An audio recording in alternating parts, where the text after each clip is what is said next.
নমস্কার বন্ধুরা, আজকে আমরা কথা বলবো এক অসাধারণ দিদিকে নিয়ে, যিনি নিজের পরিবার, সমাজ আর আগের পরিচয় এবং ধর্ম ছেড়ে সনাতন ধর্ম গ্রহণ করেছেন।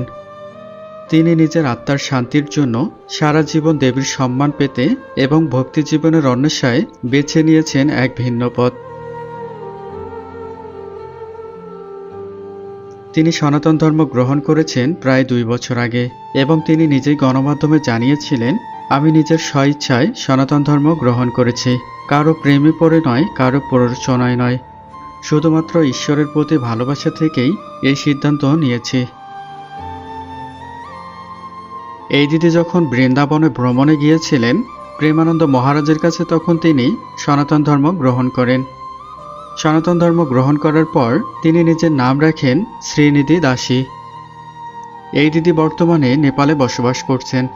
তিনি সম্পূর্ণ ভক্তিময় জীবনযাপন করছেন। তিনি বিশ্বাস করেন সনাতন ধর্মে একজন নারী প্রকৃত অর্থে দেবী হয়ে থাকতে পারেন, আর এটাই একজন নারীর জন্য সর্বোচ্চ সম্মান এবং সৌভাগ্যের প্রতীক।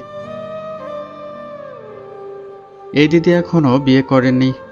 তিনি মনে করেন মানুষের জীবনের আসল উদ্দেশ্য ভক্তি ও সাধনা।